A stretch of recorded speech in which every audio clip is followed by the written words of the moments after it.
Hello, good evening, everyone. It is with great pleasure that I will be moderating today's session, and I will be, or you will have a chance to speak to the authors of the second edition of Entrepreneurship, Innovation, and Technology, a guide to models and tools by Professor Oswaldo Lorenzo, Professor Peter Kawalek, and Leigh Wharton.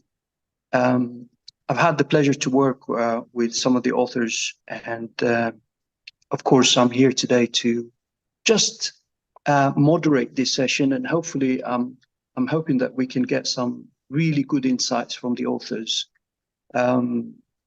Really, if I was to introduce this book to you, I would say this. I would say that it is a concise book for innovators, people who are interested in technology, talking about AI, blockchain, cloud computing, any of those technologies that you might think of that are transforming today's business environment.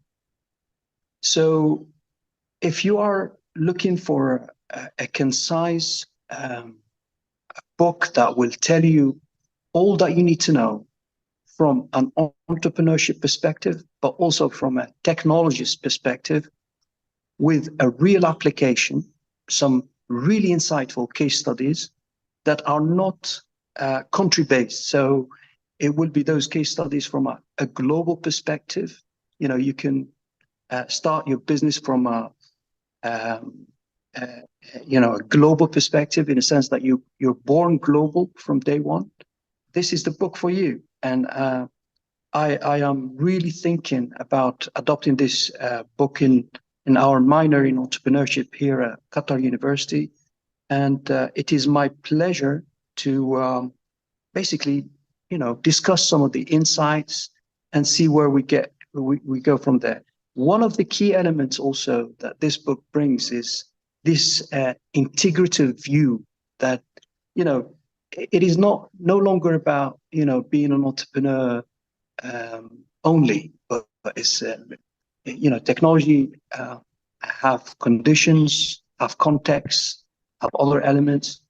Being an innovator is also another element of entrepreneurship. And, this is a place where this triad of entrepreneurship, innovation, and technology come together in a very seamless fashion. And I really enjoyed reading the book, and I'm sure my MBA students will love to be reading some of these sections as well. So without further ado, I would like to bring in Professor Oswaldo Lorenzo, who will tell us about why this book. Oh, thank you, Ben, and everyone here. Yeah, sharing with us this opportunity. I think the moment we are living worldwide is driven by continuous change, exponential changes, related to the implementation of new technologies and new and a lot of new opportunities. Yeah? And I think this is everyone is dealing with this or facing this environment, and we as a professor, consultants, and also entrepreneurs, we really believe we needed a guide, a kind of a set of recommendation guidelines to how to deal with this environment from an entrepreneurial perspective, from an innovative perspective. Yeah? And this is, I think, is in our case, and I think here I'm talking on behalf of all of us, is this book is offering this opportunity for the reader. Is given this environment, this challenging environment worldwide, how can we use tool from the entrepreneurship theory, tool from the innovation theory, to apply them for the successful implementation of technology for solving or addressing worldwide challenges in different sector, industries, countries. Yeah? And I think is the reason why we decided to write this book for at the moment for our university, for our customers, for ourselves as entrepreneurs. Yeah? Thank you, Oswaldo. Really, really interesting. I think this continuum of change seems to change the grounds and underneath which entrepreneurs have to always be at the top of that change. I'm going to move to Professor Peter Kawalek, who's going to tell us why now, why this book, and why now. Yeah, good prompt, Ben. Thank you so much. So why this book? Why now? I mean, I think one way in which we can approach this, if you don't mind me just making a small point first, is that everybody now is aware of the big entrepreneurial journey. Everybody is aware of a kind of a major disruptive shift personified by some famous entrepreneurs. And, like today, you talk about Elon Musk, or a few years ago, we were talking about Steve Jobs, of course. We still talk about Steve and all of these kind of big stories in the tech industry. And also, of course, beyond, as we might point to various CEOs in different industrial sectors, and the people who've challenged them and built, say, pharma startups and so on and so forth. So everybody's aware of this big shift, and it's personified in certain big characters, big people who occupy the news pages, occupy the TV, and people know about this. People know about what Musk has done in space and on the roads and etc. Okay, so then you say, why now? Well, question one, can this be done again? Can people still play that big shift game? And two, if not, then how do you prosper? What are the smaller, maybe still significant, still wealth generating, still positive, but what are the smaller moves that the modern economy accommodates in this world of kind of technological and societal shifts? So in short, two answers. Why now? Because we want to know if the big shifts can still happen, and if not, what are the shifts that count? Amazing, Peter. Thank you so much for that. Really, I sometimes forget that I'm still learning from you, Peter. So if I move to Leigh Wharton, Leigh, what do you, if you were to add your perspective into this, what would you say about why this book and why now? Thank you, Ben. Yeah, I mean, this book, we've deliberately taken a view that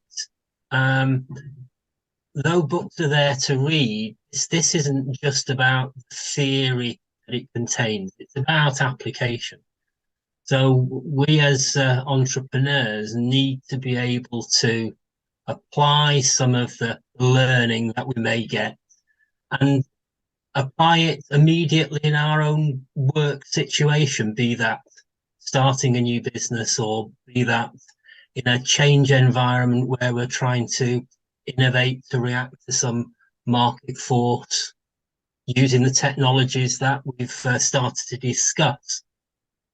So why this book? It's very much from my perspective, it's about supporting practitioners and providing them with guidance and examples throughout the case studies, examples of what has happened in other situations where they can perhaps learn from those and apply that learning to their own position in their own business or their own startup.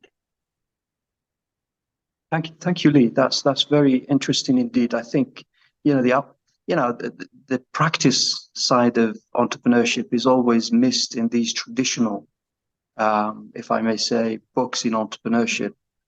Look, I have read so many entrepreneurship books, and if I was to, or if I wanted to maybe ask you, I'm going to go back to Oswaldo now and say, The traditional way of looking at entrepreneurship is we go from idea generation to idea development to execution, maybe implementation, and so on and so forth. What is different about this book? Why should I read this book? Thank you, Ben. I think in the process of innovation and for entrepreneurs, one critical aspect the book is working on is the importance of identifying problem, challenges, anomalies that are in the society, at this moment.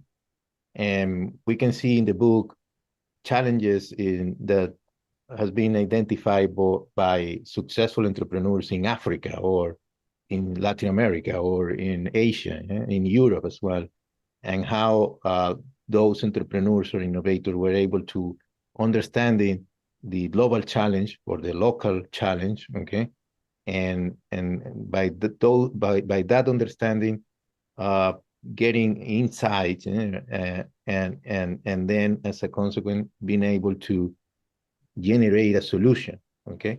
And the book is describing this path, this route of how the entrepreneur, the innovator, successful entrepreneur innovator has been addressing worldwide challenges in different regions. Okay. Can you, Oswaldo, just shed some light? I know, a lot of people will go later and read this book because I think it's a very interesting book. But just tell us this path, path to entrepreneurial innovation, from a technology perspective.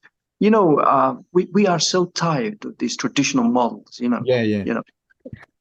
Yeah, well, I have in my mind just an example of a startup in the insurance sector in Europe, okay, and that identified the challenge of how to reduce potential accidents at home, and the startup focused on developing solutions for home insurance, yeah? And the interesting assumption in the sector, the insurance sector, is traditionally managing the business based on the assumption of how to mitigate the consequences of an accident. Yeah?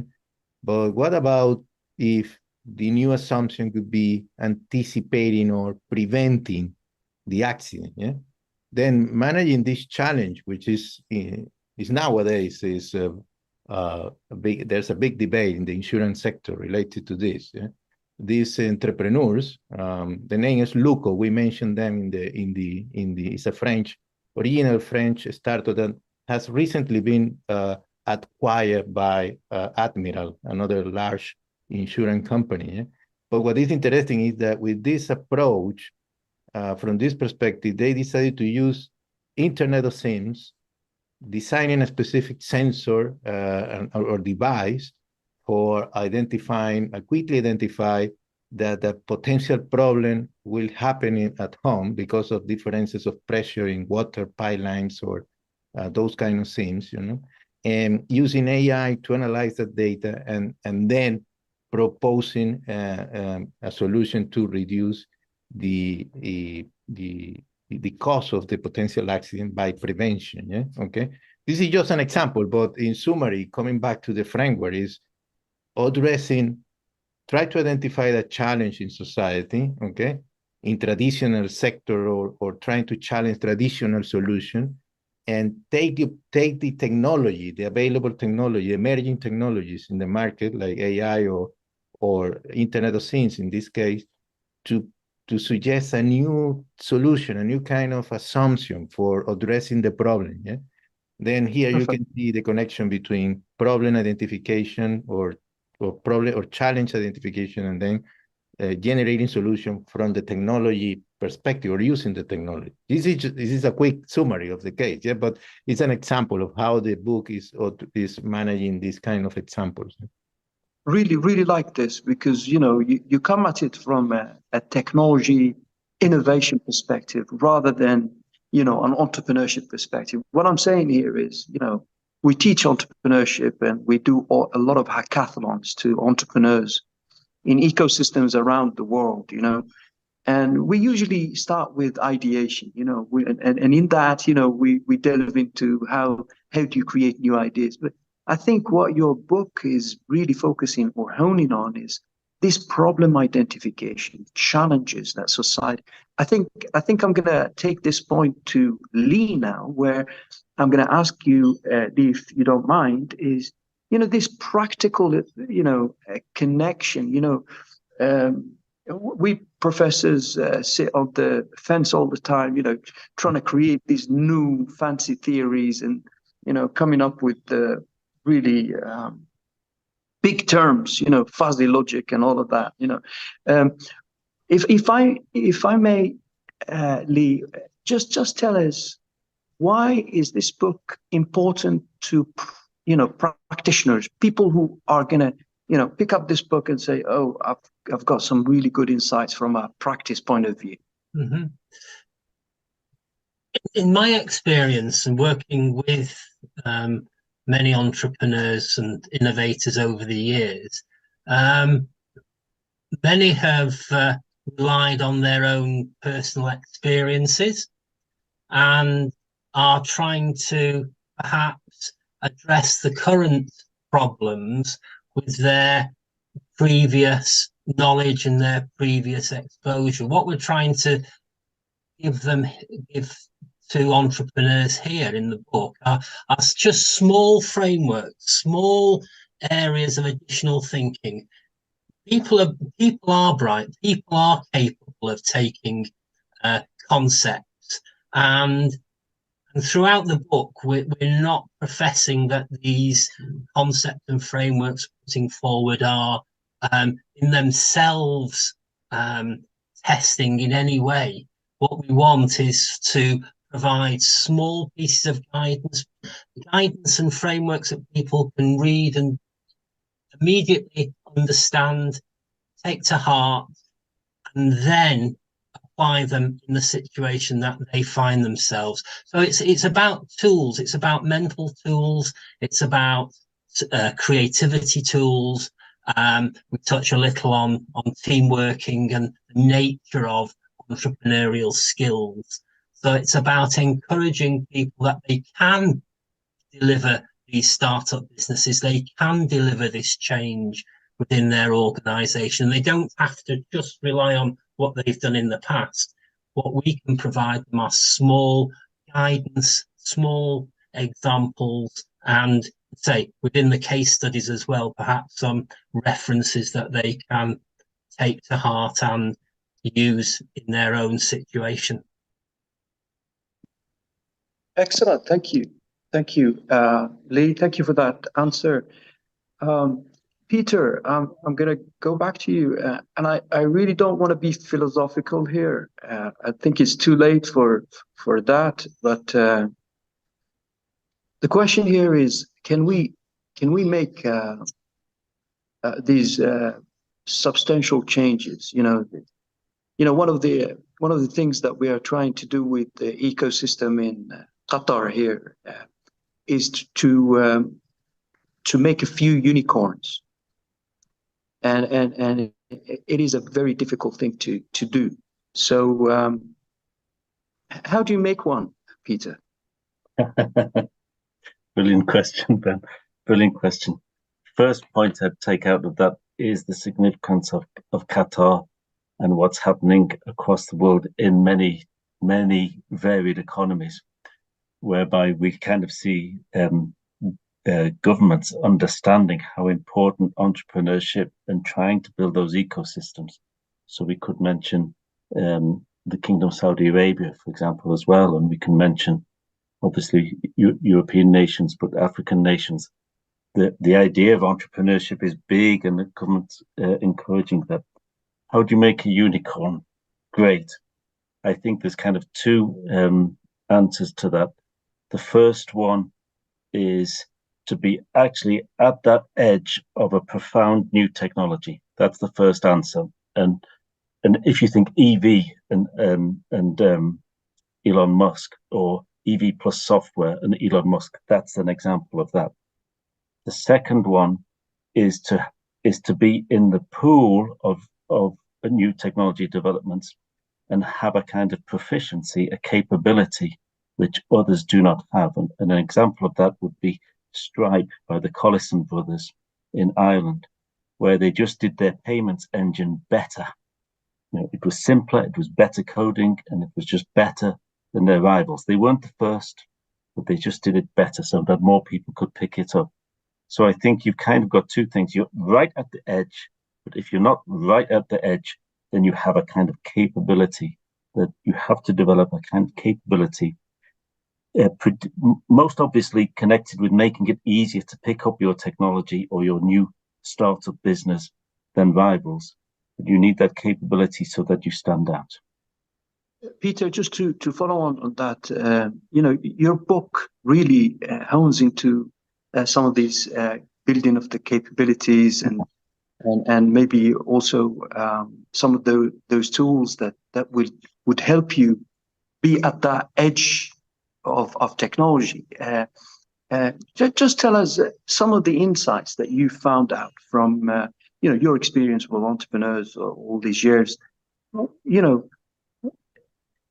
How would one keep up to date or keep at that edge, first of all? And then are there any tools that you can mention maybe that would help build those capabilities? Yeah, so I think the first part of your question, Ben, is best acknowledged that as we've heard from Leigh and also from Oswaldo, at the end of the day, entrepreneurship is a practical journey. It's not a theoretical journey. It's a practical journey. I'm going to add to that quickly by saying, as well as being practical, it's intense. And the entrepreneurs we've seen in our business schools and around our business schools have an intense journey, and therefore ability to gain insights and reflections and ideas more quickly and more clearly becomes key. And that's the point of the tools. That's the point of the frameworks, is just to take some time and just, in a sense, find your focus, find your vision, and go again. And that's how I imagine the book being used, is that people can have a good day, have a bad day, but then, okay, let's think, let's go again tomorrow. So we add to that practical journey with frameworks, with techniques, with theory in the background. And if we were to specify particular models that are relevant today, I know I don't think any of us would say that we need to add new models to the world of entrepreneurship. All we need to do is bring them back together in a sensible way, in a format that people can use it, and in a kind of a technology setting. So to keep it simple, you can do a lot worse than look at the work of Oswaldo, business model canvas, and all of that world that comes from that, even as the situation changes.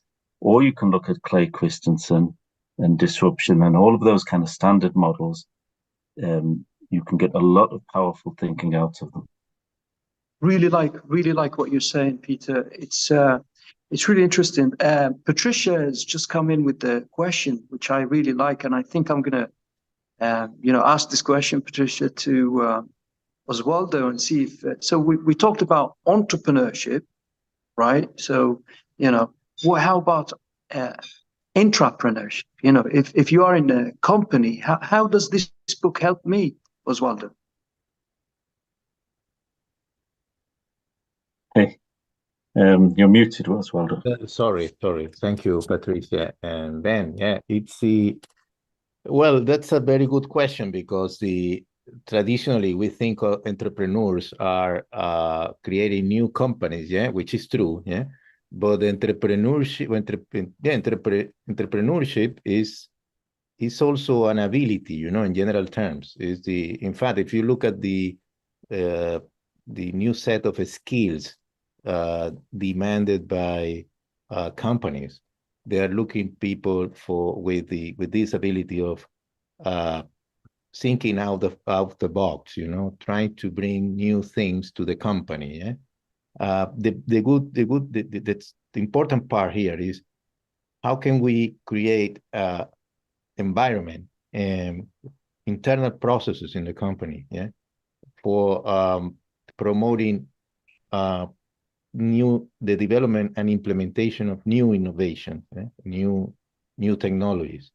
Then from this perspective, companies worldwide, traditional companies also are aware of the importance of keep working or keep working on the innovation process to be part of this new competition. Yeah?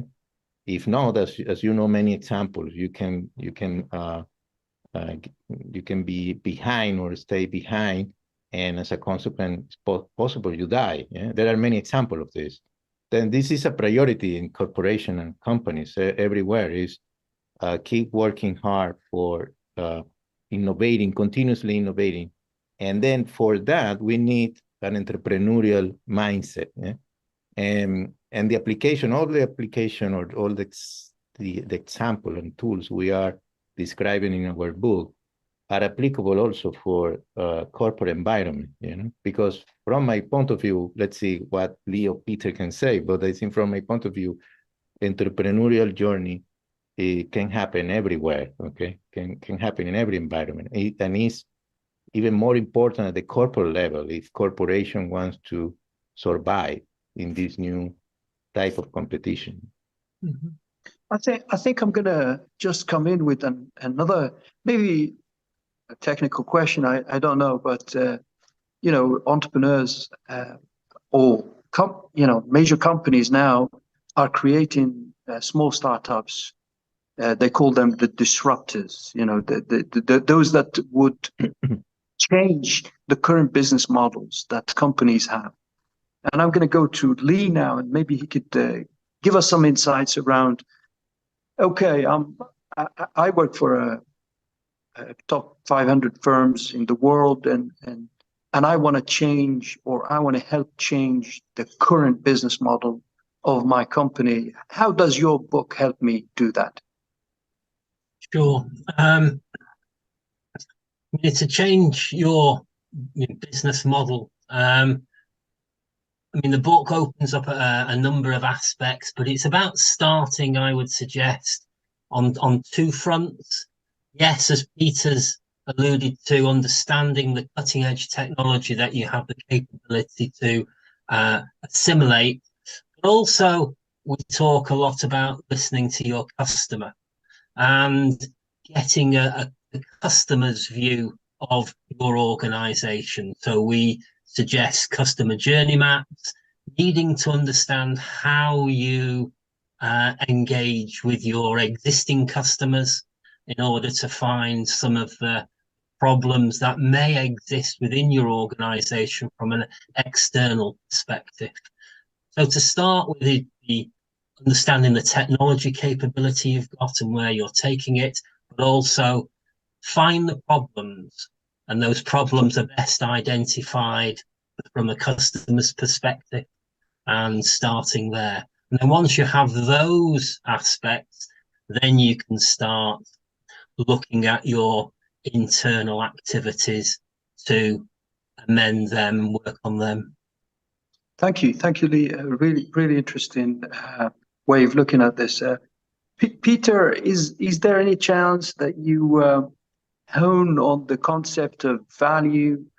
I'm talking about value creation, value appropriation, value capture from a business point of view. I know that I've read the book. I know that some of the tools and guidance that you have brought forward to entrepreneurs really do hone on the concept of value, and just link it to the entrepreneurship. If you could do that, I'll be Grateful to you. Well, I think in relation to understanding value, that's a process ultimately of ideation. And I think it's important to highlight that we've got creative tools for ideation in the book. So understanding context, beginning to be able to think through possibilities, new way of flipping your mindset and flipping the mindset of other people. So that ideation process is very important in terms of the ability of entrepreneurs or intrapreneurs to see alternative points of value in a given landscape. That's important. Secondly, to that, in the intrapreneurship setting, if you're highlighting that, I mean, as Leigh's saying, this is an area of huge development whereby basically the incumbent dominant firms have put a lot more emphasis on being involved with disruptors, creating them themselves or investing in them through corporate venturing, open innovation, etc. But in particular, I would go back with a kind of just to make some very simple points. I would go back to Leigh's principle of customer involvement, but then looking for alternative perspectives around those customers. And I think in the entrepreneurial setting, this happens typically by creating more advanced teams that are separated out from the normal business and allowing them to, in a sense, study the environment, observe the data, get closer to customers, then think about the new technology and bring those together. And we've got a new venture. Yes, I'm just going to take that point of new business models. Oswaldo, can you bring some insights from the book as to how entrepreneurs can create those new business models, those disruptions from a technology point of view? That would be amazing. Thank you.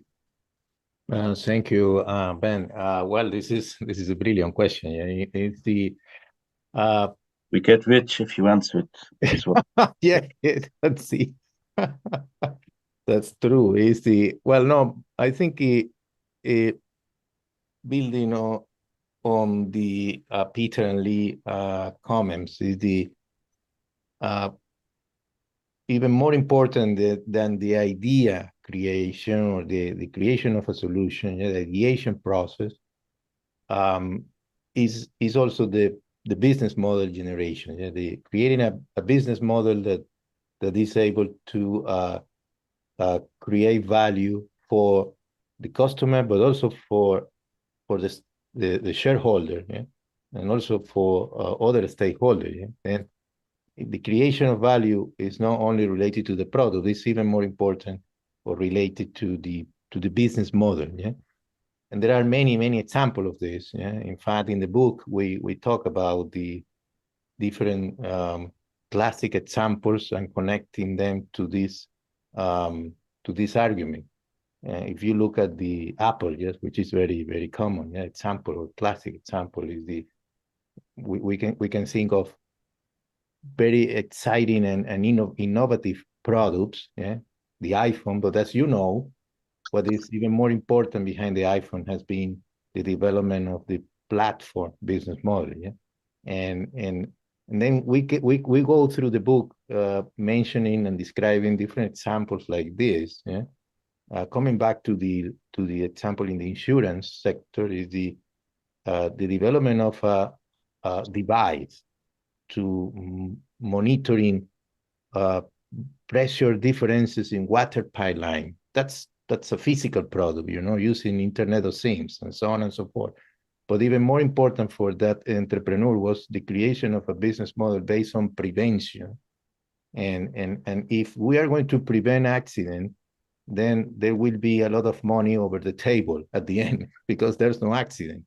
And they decided to offering the customer to take part of that money for donating to any NGO you prefer.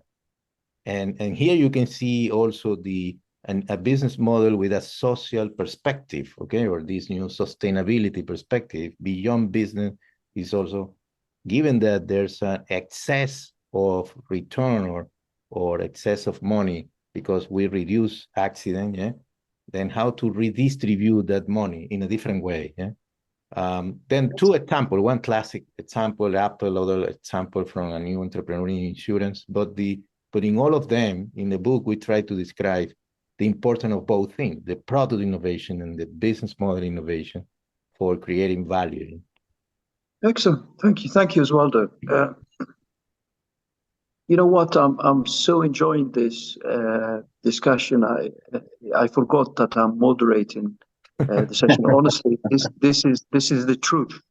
And I've got so many questions, but I'm gonna go back maybe to my days in Manchester with Peter. I remember in 2004, Peter introduced me to Crossing the Chasm. Yes. I remember it like today. Peter, we've got a question from from one of the participants who's saying, "How do you keep up? How do you keep up? With these technology advancements, and can you stay ahead of the curve? And how do you do that?" Yeah, great. So I think there's the concept of weak signals for a start, which is to look out for social and technological changes and to, in a sense, have a kind of creative approach to the data which you gather. So again, if we're being professional about entrepreneurship or intrapreneurship, we look for the weak signals that are available in society in relation to the technology.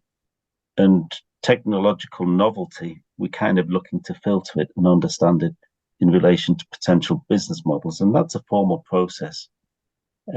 So I think that gets us some of the way along. And I think just a general eclecticism and being open to new technologies helps a lot. And so we kind of, what we do tend to see is all of us on this call will recognize, is we tend to get communities developing around new technologies, and we see this kind of thing developing. And I think if you're coming in from the cold, you want to be an entrepreneur, do your work on weak signals, figure out the filters in the environment, do your kind of hypothesis testing, and then situate yourself in one of those technological entrepreneurial communities and learn, move fast, as we say in the book, pivot when you have to, but you're in there and you're running. Is that clear? Brilliant. Yeah. Thank you very much, Peter. Really good. So maybe I move that question because it's a profound question, I think, and it brings this book to its usefulness, if I may say. Leigh, if you can tell us, how do you keep up with the advancement of these technologies? Can you stay ahead of the curve? Are there any guidelines from the book that tells us how to do that? It's I mean, it's a challenge. There's no doubt about it. It's not easy. We're in a space where it's hard work, and there's not enough resource around, especially an early stage entrepreneur. We're always saying that they're resource light. Not enough hours in the day, not enough days in the week, and certainly not enough capital around if you're a small entrepreneur. And the challenge is to get close to the cutting edge technologies. And you need to have an understanding and an acceptance that it might not just be you. Working with colleagues, having more than one of you in the team, because being a single entrepreneur can be a lonely existence, and it's not something that I would advise anyone to do. So surround yourself with colleagues, 2-3 other people, and think about your own skill set. So in terms of the technology having to be at the forefront, it may not be you as an individual, it's a close colleague who has that understanding. So a way to get forward in this space is to work in small teams, have a breadth of capabilities, and I'm afraid there'll be an element of luck about it as well, because accessing resource is not always easy. Financing, looking ahead to the right amount of cash and capital. We talk about different ways of financing startups, but it's something that all us entrepreneurs have had to go through, and so that's part of the challenge. Thank you, Leigh. Thank you. Very, very insightful comments there regarding how to keep up with technology. One final question, maybe for all authors here, and whoever wanted to chip in, please come in. I mean, this book is in its second edition, and as an academic, I know when a good book is a good book, you will see it in its 11th and 17th edition, and I'm sure might not be around then, but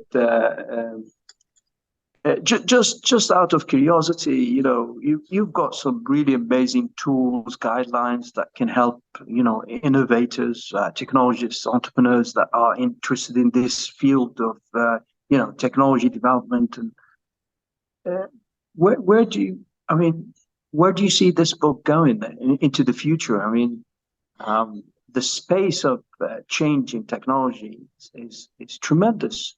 You know, you look at any of the, you know, the trends that are happening, big data analytics, you know, cloud computing, you know, AI, you know, name it. You know, it's all there for us to.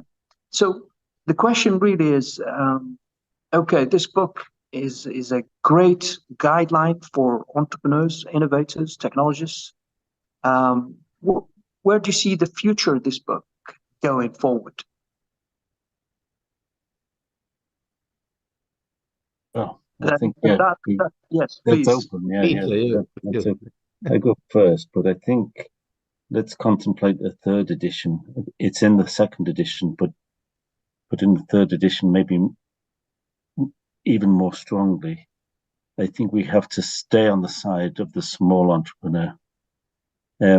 Entrepreneurship is very important. As we heard in passing, major firms now are engaged in very radical entrepreneurial activity, disrupting their own business models and so on. But I think for future economies, for future societies, we need the little men and women who win big. We need to keep those stories going for kind of a healthy society. At the moment, there's data which says that more and more of the major innovations are coming from major firms, and we need a book that helps to address that, so that we see that story of the small entrepreneur who makes it big. Mm-hmm. Perfect. Thank you. Leigh, maybe? Yeah, my view is that I hope I see the world sort of changing in some respects. So I think we need to take that in mind. And I'm thinking more around corporate social responsibility, sustainable development, equality, diversity issues. All of those are coming more into the business world. And as an entrepreneur, I feel that those concepts need to be grounded at the beginning of your organization's life. And I can see us not only, again, going through the changes of technology, but bringing into the discussions how different business models, how different governance models need to be brought into play to deliver social issues as well as commercial issues. Thank you, Leigh, for that. Certainly, yeah. Oswaldo, please. Thank you, Ben. And complementing what Leigh and Peter said, I think I see new opportunities in the future, or new opportunities will emerge related to how the new social behaviors, customer behaviors, in new future circumstances will address or will allow us to think of different type of solution. I mean, solution as mentioned by Leigh, from a sustainability point of view, but also new solution from an organizational, new type of organizational design or new type of organizational approaches, and also new ways of working or new ways of collaboration or new ways of interactions between workers and companies. And then I think in the future, we need to take this into consideration from the customer side, from the organizational side, from the society side, in the analysis of new opportunities and challenges. Thank you, Oswaldo. Right. I usually don't mention my wife in these settings, but unfortunately, I will have to do this time around. And really, I'm going to talk about my wife is currently putting a social business together, and I really liked what Peter was saying. You know, that small entrepreneur trying to win big. You know, and it's those people that matter. And also Leigh was saying social and sustainable businesses that are coming forward. That's what the wife is doing, really, and you know, for entrepreneurs, my wife is a pharmacist, so she's got nothing to do with being a technologist, or she's got a really little knowledge on knowing new ways, as Oswaldo was saying, new ways of working on these challenges. So yeah, instead of her asking me all these questions, I could recommend your book, really. that will save me so much time. But yes, I'm gonna really open up the floor to others to question the authors. If the participants have any questions, either they could come in or put any questions forward. Yes, please. Hi, good evening, Ben. Can you hear me? It's Matt here. Firstly, thank you to all the speakers. I can only echo what you just said, Ben. As a Manchester alumni myself, I've just taken that leap of faith out of that plane, and I've set up my own business, a platform business. And it really excited me to see this session in the diary this week, because it's very timely for me. And I'm on that journey. You know, I'm having to explore research all my books and all the knowledge I gained from my MBA. And you just touched on it, Ben, and Oswaldo also. We're now in a global environment where communication is key. Business networks are still dependent on people to interact, and how they interact is so important. And I'm finding myself having to foster new ways of working with people, whether that's online or through WhatsApp communication, you know, whereas traditionally we would meet people in an office and, you know, things like that. But I was going to ask, I mean, obviously I'm setting out on my journey and I'm looking for tools to be successful or to drive a successful outcome in that journey. Is there anything you'd recommend when, as a solo entrepreneur or an individual setting out on this journey, any advice you could give me to be conscious of in developing my solution or my project further? Thank you, Matt. Thank you very much. I would direct that to possibly maybe Leigh. Yeah, well, first of all, Matt,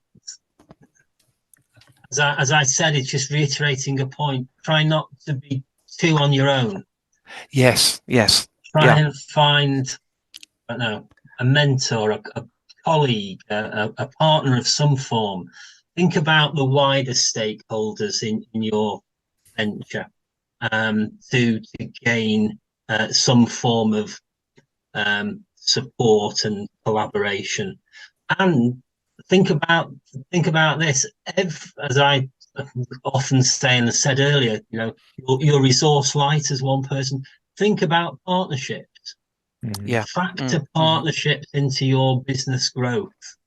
Look at organizations that you can work with who can bring resources of some form to help your business grow. You'll be an expert in your field. You'll have things that you can provide to a partner organization that they find of value, and you can take from them equal value but in a different way. Yeah. So try not to be too on your own. No, thank you, Leigh. I use the word solo. I mean, I'm very fortunate to have a number of people around me, and notably, Manchester alumni from Deloitte is mentoring me at the moment, which has been really, really beneficial for me on this journey. So the alumni have been really supportive already in this short space of time. Good. Thank you, Matt. Any advice from Peter? Advice, please. Yeah, it sounds great. And platform business. I don't know the details, obviously, but you sound well positioned. And kind of advice is keep in touch. Yeah, great. Thank you, Peter. Matt, I was going to be very silly and say read the book, but I'm not going to do that. But Oswaldo, any advice from Oswaldo, please? Yeah. Yes, thank you, Matt, for the question and participating today. In my experience with our own entrepreneurial journey in Unikemia, I've learned how important is the create new ways of collaboration. Yeah? Is the partnership. When we talk about partnership, people traditionally think of a provider-customer relationship, But in my experience, there's a lot of opportunities to create other type of collaboration. Is based on different model. For example, if we create something together, we can share revenue, so we can share profits. But in other cases, simultaneously, you can have another partner that can be more happy if you offering him or her a fee, just a fee or a commission, And then in summary is nowadays in Unikemia we have different types of partners or allies with different models of collaboration, and flexibility is important from a point of view when you try to create something and based on collaboration. But you do it because you don't have enough resources. You're trying to maximize your time or your money, your investment. Then collaboration is fundamental. It's critical, but even more important or even more impactful if you can be flexible in the definition of different models for different type of partner. That's great. Yeah. Excellent.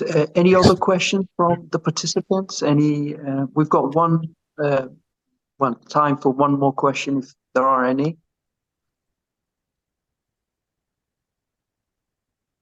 No, perfect. That's really good.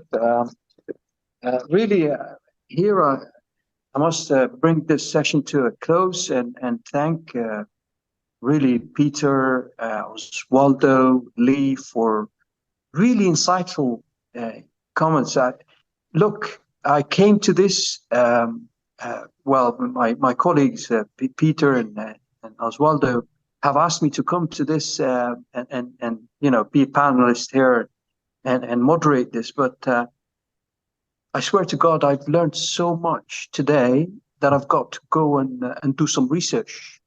Believe it or not. So. I am so grateful to you guys. Thank you so much. If there's anything else you want to add or you want to, to close the session, please go ahead. Oswaldo, say something. Thank you. I think Peter, myself, Leigh, and myself just say thank you for participating, staying here with us, and learning. All of us are learning every day, Leigh, Peter and Ben, yeah, and all of you with us today, participants. Thank you very much. Thank you, Oswaldo. Peter, one last word, if you have any. Yeah, so just very quickly, I mean, the beauty of the entrepreneurial journey is that it's very intense. You commit your soul to it. It's probably the greatest work you'll ever do. So I think I'll end with that positive note that building out on your own is an incredibly constructive and creative thing to try. Thank you, everyone. Thank you, everyone. It was brilliant. Thank you so much. Thank you, everybody. Thanks so much. Thank you, guys. Bye, everyone. Thank you so much. Thank you, Ben. Bye-bye. Thank you. Bye. Thank you. Yeah.